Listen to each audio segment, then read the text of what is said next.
Episode की starting वहीं से होती है जहां पर अचानक से सीहोल युनहो को किस कर लेता है। ये देखकर वो काफी ज्यादा हैरान हो जाती है और पीछे हटकर कहती है कि तुम ये क्या कर रहे हो, तुम्हें ऐसा नहीं करना चाहिए। सीहोल कहता है कि तुमने मुझसे कहा ना तुम मुझे डेट करना चाहती हो, मैं भी ये करना चाहता हूँ। मैं जो भी काम करता हूँ वो अपने दिल से करता हूँ, मैं सच में तुम्हें डेट करना चाहता हूँ। ये सुनकर युनहो कहती है कि इन सब का कोई भी मतलब नहीं पर सीहोल कहता है कि मैं ये करना चाहता हूँ। जिसके बाद हम वूसियोक को देखते हैं जिसकी याददाश्त तब वापस आ चुकी थी और वो उन लोगों को फाइनली बता देता है कि युनहो अब एक नाइन टेल फॉक्स नहीं रही, वो तो एक आम इंसान बन गई। लियोन तो काफी ज्यादा खुश होकर डूचियोल से कहता है कि अब उस फॉक्स के पास उसकी पावर नहीं है, ये अच्छा मौका है, हमें उसे पकड़ लेना चाहिए। तभी डूचियोल उठकर खड़ा हो जाता है और कहता है कि मुझे तो उसका मन का चाहिए था पर अब उसके पास पावर नहीं है। डूचियोल जा रहा था तभी उसे कुछ याद आता है और वो अपनी पावर का यूज करके वूसियोक को पकड़ लेता है और उससे पूछता है कि अगर उस बॉक्स के पास उसकी पावर नहीं है तो फिर तुम्हारी याददाश्त कैसे मिट गई। वूसियोक कहता है कि नहीं, वहाँ पर कोई और भी मौजूद था। अब डूचियोल को पता चल जाता है कि वहाँ पर कोई और फॉक्स भी है। उसके बाद हम हमारी युनहो को देखते हैं जो परेशान हो रही थी उसी सीन को याद करके कि मैं तो सीओल को एक नॉर्मल इंसान समझती थी, आखिर वो इतनी रोमांटिक बातें कैसे कर सकता है। वहीं दूसरी तरफ हम सीओल को देखते हैं जो खुद से कह रहा था कि आखिर मैंने उसे वो सब क्यों कह दिया।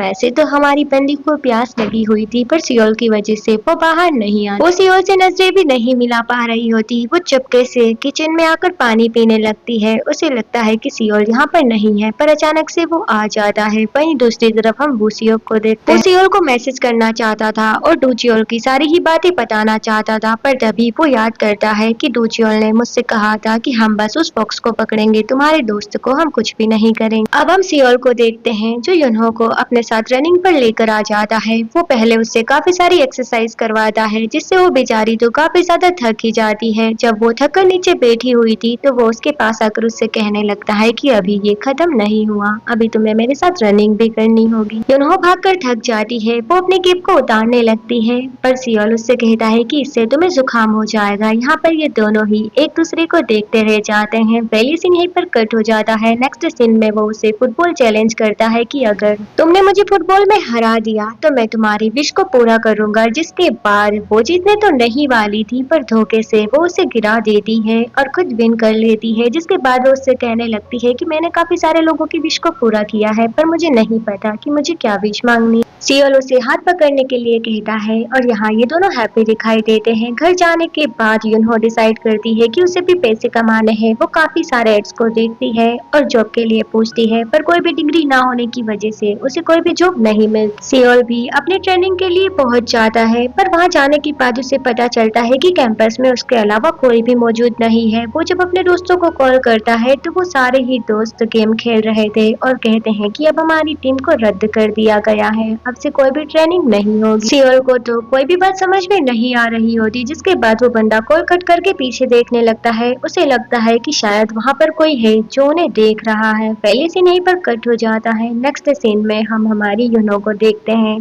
जो एक शॉप पर जॉब करने के लिए पहुंच जाती है। वो लड़की जब उसकी आईडी के बारे में पूछती है कि यहाँ पर तुम्हारा नाम चेंज क्यों है तो वो उसे बता देती है क्योंकि ये फेक आईडी है। पहले लड़की कोई और नहीं, ये वही होती है जो पहले सीओल की मैनेजर थी पर अब ये इस शॉप पर काम करती है, मतलब यही अब इस शॉप के इंचार्ज होती है। यहाँ पर वो उसके नाम को बदल कर उसे जॉब पर रख देती है। जिसके बाद हम हमारी युनहो को एक प्यारा सा टेडी बियर बनकर कुछ पेपर्स को डिस्ट्रीब्यूट करते हुए देखते हैं। यहाँ पर वो गलती से नीचे गिर जाती है और बच्चे उसके पास आकर उसे परेशान करने लगते हैं। अब वो चिल्लाकर उन बच्चों को खुद से दूर रहने के लिए कहती है पर वो बच्चे दूर नहीं होते। उसके बाद हमें सीओल को दिखाया जाता है जो अपने मैनेजर से बात करने के लिए पहुंचता है। वो तो सो रहा था। अब वो योंगिल को उठाकर उससे कहता है कि आखिर ये सब क्या है, मेरे सारे ही दोस्त यहाँ पर नहीं है। जब मैंने उससे बात की तो उन्होंने ट्रेनिंग करने से मना कर दिया। अब योंगिल उससे कह रहा है कि मैं उठकर तुमसे बात करूंगा, क्यों ना हम दोनों पीने के लिए चले। अब हम फिर युनहो को को देखते हैं जो शॉप में कैशियर का काम कर रही होती है, पर उसे कोई भी काम अच्छे से करना नहीं आता। तभी साथ में एक और कैशियर खड़ी हुई थी जो पास आकर उसकी हेल्प करने लगती है और उसे समझाती भी है। इधर दूसरी तरफ योंगिल सियोल को बता देता है जिस नर्सिंग होम में तुम्हारी दादी है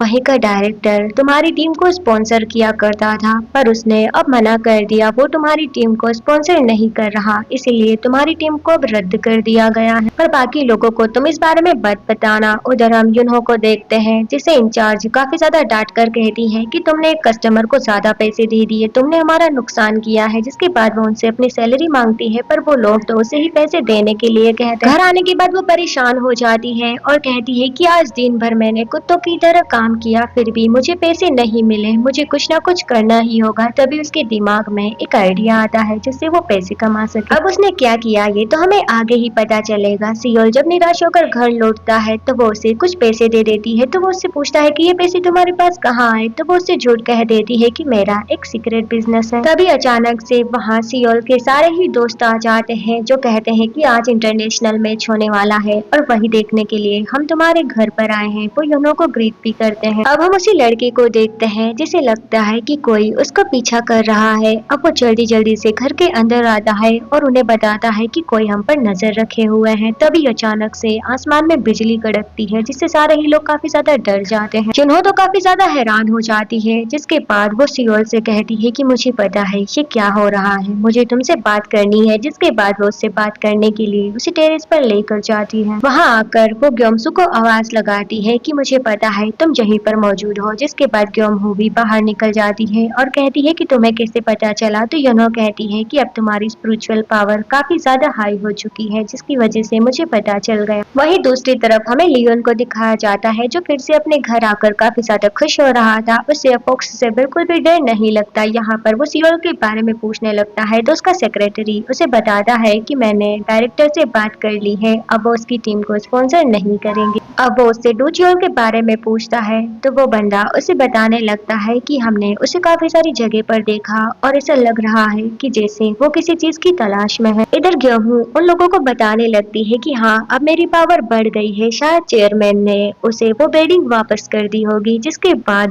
जुनहो उससे कहने लगती है कि तुम कब से हम लोगों का पीछा कर रही हो, कहीं ये उसकी वजह से तो नहीं है। दरअसल यहाँ वो जियो की ही बात कर रही थी। गेहूं हमेशा से चोरी चोरी चुपके चुपके उसे ताड़ने के लिए आती थी और वो हमेशा से ऐसा ही कर रही है। इधर नीचे ये लोग सोचने लगते हैं कि आखिर वो दोनों ऊपर क्या कर रहे हैं, क्यों ना हम लोग देखने के लिए चले। अब वो लोग जैसे ही ऊपर पहुंचते हैं तो हमें पता चलता है कि युनहो ग्योमसू के पीछे ही पड़ गई है। वो उससे कह रही है कि तुमने तुमसे कहा था ना तुम एक इंसान बन सकती हो, पर तुम किसी को लाइक नहीं कर सकती, भला तुमने ऐसा क्यों किया। और बेचारा सियोल तो उन दोनों के बीच फंस ही जाता है और कहने लगता है कि तुम ऐसा क्यों कह रही हो, ये करने में बिल्कुल भी गलत नहीं है। वो ग्योमो को यहाँ प्रोटेक्ट कर रहा था और उस बेचारे को ही बार बार मार पड़ रही थी। यहाँ ग्योमो भी कहने लगती है कि इसमें गलती क्या है, मैंने तुम दोनों को देखा, तुम दोनों ने एक दूसरे का हाथ भी पकड़ा था और तुमने तो किस भी की थी। जिसके बाद युनो को गुस्सा आता है और वो कहती है कि वो काम तो सियोल का था, मैंने नहीं किया। अब वो दोनों कुछ बात कर पाते उससे पहले जियो वहाँ पर आ जाता है और कहता है कि तुम्हारे घर में चोरी हुई है। अब वो लोग जैसे ही नीचे जाते हैं तो पता चलता है कि इसी तो गायब हो चुका है। अब वो लोग चोर के बारे में बात कर रहे थे, तभी युनो आगे आकर कहती है कि ये काम मेरा है, मैंने एसी को सेल कर दिया। और उस बेचारे को जब पता चलता है कि उसने बहुत कम प्राइस में ही उस एसी को बेच दिया है तो उसका दिमाग खराब हो जाता है। वो काफी ज्यादा इमोशनल होकर रोने लगती है। उसे समझ नहीं आ रहा होता कि मेरे हाथों से ऐसा कैसे हो गया। अब हमें वूसियो को दिखाया जाता है जिसका आज इंटरनेशनल मैच होने वाला था, पर वो काफी ज्यादा नर्वस दिखाई देता है। वहीं बेचारी युनहो का दिल टूट जाता है। वो ऊपर जाकर काफी ज्यादा रोने लगती है कि मेरी वजह से तुम्हारा नुकसान हो गया। पर यहाँ वो उसे कंसोल करता है और कहता है कि इसमें तुम्हारी कोई भी गलती नहीं है। तुम्हें पता है ना आज मेरा मैच होने वाला था, पर मेरी जगह आज वूसियो है, पर मैं खुश हूँ। यहाँ वो उससे प्रॉमिस करने लगती है कि जल्दी ही मैं तुम्हारी लाइफ को नॉर्मल कर दूंगी, फिर सब कुछ ठीक हो जाएगा। जिसके बाद वो उसे हक कर लेता है। वहीं दूसरी तरफ हमें वूसियो को दिखाया जाता है जो अपने मैच के लिए जा रहा था, पर तभी अचानक से उसकी तबीयत खराब हो जाती है। वो वहीं पर जमीन पर गिर जाता है, जिसके बाद जल्दी से उसे इमरजेंसी वार्ड में ले जाया जाता है और ये भी दिखाया जाता है कि शायद अब उसकी मौत भी हो सकती है। सियोल के दोस्त जैसे ही ये बात आकर उसे बताते हैं तो वो परेशान हो जाता है और उसके पास जाने के लिए जल्दी से टैक्सी को पकड़ने लगता है, पर टैक्सी नहीं रुकती, जिसके बाद उसके पीछे भागती हुई युनहो भी वहाँ आ जाती है। सियोल कहता है कि ये सब कैसे हो गया, वो मेरा दोस्त है, मुझे उसके पास जाना होगा, क्या तुम कुछ कर सकती हो? ये सुनकर युनहो कहती है कि मैंने तो बस तुम्हारी डेस्टिनी को बदल दिया। सियोल फिर से परेशान होकर कहता है कि क्या इसका मतलब वो स्ट्रोक मुझे आना था, क्या तुम इसे ठीक नहीं कर सकती? युनहो मना कर देती है एंड इसी के साथ ये एपिसोड यहीं पर खत्म हो जाता है।